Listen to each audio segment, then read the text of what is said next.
نحمده ونصلي علی رسولہ الکریم اما بعد فاعوذ باللہ من الشیطان الرجیم بسم اللہ الرحمن الرحیم۔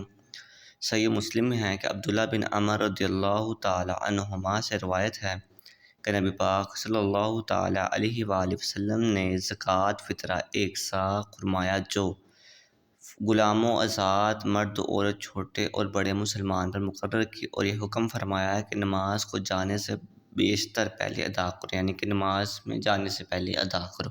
نسائی شریف میں ایک روایت ہے کہ عبداللہ بن عباس رضی اللہ تعالی عنہما نے آخری رمضان میں فرمایا، اپنے روزے کا صدقہ ادا کرو۔ اس صدقے کو رسول اللہ صلی اللہ تعالی علیہ وآلہ وسلم نے مقرر کیا، ایک سا فرمایا جو یا نصف سا گیہوں۔ مزید شریف کی روایت ہے کہ نبی پاک صلی اللہ تعالی علیہ وآلہ وسلم نے ایک شخص کو بھیجا کہ مکے کے کوچوں میں اعلان کر دے کہ صدقہ فطر واجب ہے۔ داؤد شریف میں روایت ہے کہ عبداللہ بن عباس رضی اللہ تعالی عنہما روایت کرتے ہیں کہ رسول اللہ صلی اللہ تعالی علیہ وآلہ وسلم نے زکوٰۃ فطرہ مقرر فرمائی کہ لغو اور بیہودہ کلام سے روزے کی طہارت ہو جائے اور مساکین کی خورش ہو جائے، یعنی خوراک کا بندوبست ہو جائے۔ حضرت انس رضی اللہ تعالی عنہ سے روایت ہے کہ نبی پاک صلی اللہ تعالی علیہ وآلہ وسلم نے ارشاد فرمایا، بندے کا روزہ آسمان و زمین کے درمیان معلق رہتا ہے، یعنی کہ لٹکا رہتا ہے جب تک وہ صدقہ فطر ادا نہ کرے۔ اب آپ دیکھ سکتے ہیں کہ صدقہ فطر ادا نہ کرنے کی کتنی وعید آئی ہے کہ روزے قبول نہیں ہوتے، وہ لٹک جاتے ہیں زمین و آسمان کے درمیان، کہ صدقہ فطر ادا کرنا واجب ہے۔ صدقہ فطر واجب ہے ہر شخص پر۔ اگر کوئی شخص نے صدقہ فطر ادا نہیں کیا تو وہ یہ نہ سمجھے کہ اس کا صدقہ فطر ختم ہو گیا، بلکہ جس طرح نماز کی قضا ضروری ہے اسی طرح صدقہ فطر کی بھی قضا ضروری ہے، اور اس کو ادا کرنے کا جو مسنون طریقہ ہے کہ نماز فطر عید الفطر سے پہلے ادا کیا جائے اسے۔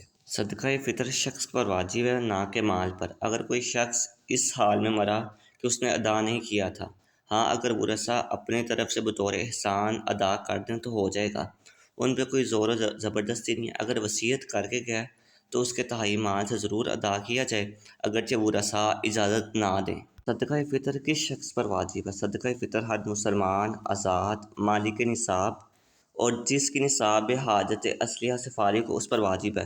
اس میں عاقل بالغ اور مال نامی ہونے کی شرط ضروری نہیں ہے۔ صدقہ فطر واجب ہونے کے لیے روزہ رکھنا شرط نہیں ہے۔ اگر کسی عذر، سفر، مرض یا بڑھاپے کی وجہ سے یا معاذ اللہ بلا عذر کے روزہ نہ رکھا، جب بھی اس کے اوپر صدقہ فطر واجب ہے۔ اگر کسی شخص کا باپ نہ ہو تو دادا باپ کی جگہ ہے، یعنی اپنے فقیر و یتیم پوتے کی طرف سے اس پر صدقہ فطر دینا واجب ہے۔ ماں پر اپنے چھوٹے بچوں کی طرف سے صدقہ دینا واجب نہیں ہے۔ تجارت غلام کا فطرہ مالک پر واجب نہیں ہے، اگرچہ اس کی قیمت بقدر نصاب نہ ہو۔ صدقہ فطر ادا کرنے کے لیے مال کا باقی رہنا شرط نہیں ہے۔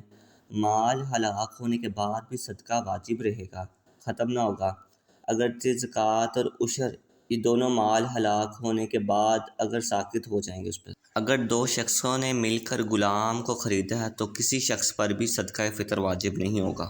فطرے کا مقدم کرنا مطلقاً جائز ہے جب کہ وہ شخص موجود ہو اور جس کی طرف سے ادا کرتا ہو، اگرچہ رمضان سے پہلے ادا کر دے، اور اگر فطرہ ادا کرتے وقت مالک نصاب نہ تھا اور پھر ہو گیا تو فطرہ صحیح ہے، اور بہتر یہ ہے کہ عید کی صبح صادق ہونے کے بعد اور عیدگاہ جانے سے پہلے ادا کر دے۔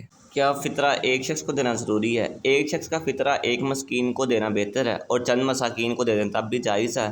یوں ہی ایک مسکین کو چند شخصوں کا فطر دینا بھی بلا خلاف جائز ہے، اگرچہ سب فطرے ملے ہوئے ہوں۔ صدقہ فطر کے حقدار کون ہیں؟ صدقہ فطر کے حقدار وہی ہیں جو زکوٰۃ کے ہیں، یعنی جن کو زکوٰۃ دے سکتے ہیں انہیں صدقہ فطر بھی دے سکتے ہیں، اور جنہیں زکوٰۃ نہیں دے سکتے انہیں صدقہ فطر بھی نہیں دے سکتے، اور یہ بھی کچھ مواقع پر ہوتا ہے۔